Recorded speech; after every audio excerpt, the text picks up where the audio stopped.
Teen use in Montana was always very high. I mean, marijuana was ubiquitous in Montana. It still is. Medical marijuana didn't change it. It didn't change the culture of Montana at its core. Hi, I'm Anthony Fisher for Reason TV, and I'm sitting with Rebecca Richman Cohen, the filmmaker behind the new documentary Code of the West. Rebecca, thanks for talking with us. Thanks for having me. Can you briefly describe the plot of Code of the West? So we set out to make a film about the legislative process in Montana, and we wanted to follow the public debate over medical marijuana laws. Medical marijuana was legalized in 2004 in Montana, and it was a quiet, small program. And then in about 2010, it became very visible very quickly. And because many communities in Montana didn't even have the power to create basic zoning laws, flashy dispensaries, some opened kitty corner from junior high schools with advertising that looked like it was targeted at children. Now, the interesting thing is that by a study that was designed by the Centers for Disease Control, so the federal government, it showed that teen use actually decreased by every measure steadily since 2004 when Montana first legalized. So the people who were organizing the repeal movement stood up in front of the state legislature and made claims that teen use had increased fourfold.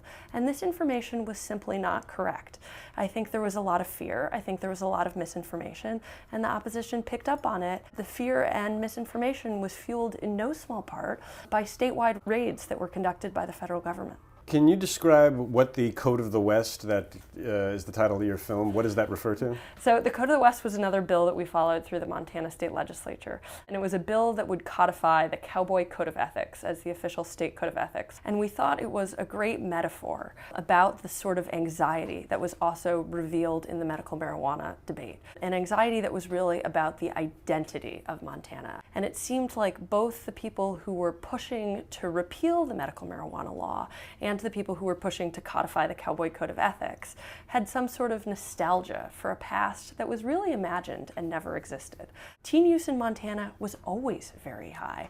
I mean, marijuana was ubiquitous in Montana. It still is. Medical marijuana didn't change it. It didn't change the culture of Montana at its core. So there were all these very strange and superficial debates that seemed to miss what was really going on. You know, as filmmakers, it was a great gift to make a film in Montana where we could really make a character out of the landscape.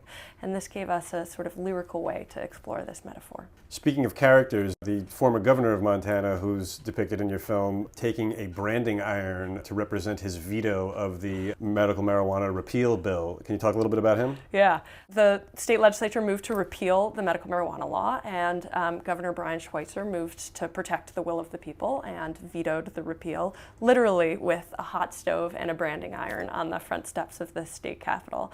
And it's these sorts of moments as a documentarian when you think, wow, you know, I actually couldn't have scripted this. Reality is stranger than fiction sometimes. And so he's a Democratic governor in a largely Republican state, and he was very popular at the time he left office. Was his veto popular? So it depends on how you ask the question. Montanans were very frustrated with the implementation of the medical marijuana law.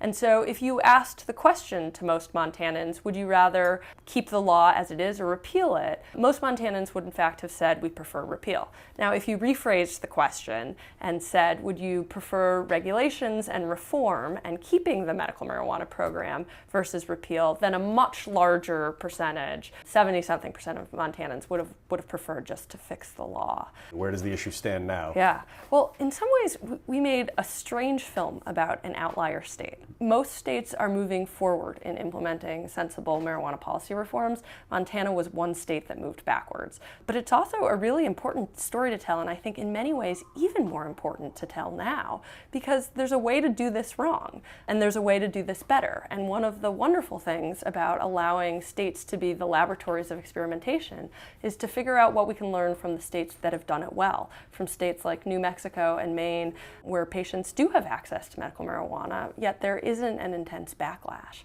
And also to consider that the federal government at any moment could come in and shut this whole experiment down, and that the Obama administration hasn't been responsive about their plans for responding to the legalization efforts in Washington and Colorado. And I think it's very telling that 2 years ago, the Obama administration spoke out against the legalization effort in California, yet this November they said nothing about the votes in Washington and Colorado. And I think it's also equally telling that more people in Colorado voted for marijuana than they voted for Barack Obama. And so I think it's a real opportunity for the administration to re-examine our draconian drug policies, their failures, and to think through a more sensible way to govern this. Thank you so much, Rebecca Richman Cohen. The film is Code of the West. For Reason TV, I'm Anthony Fisher.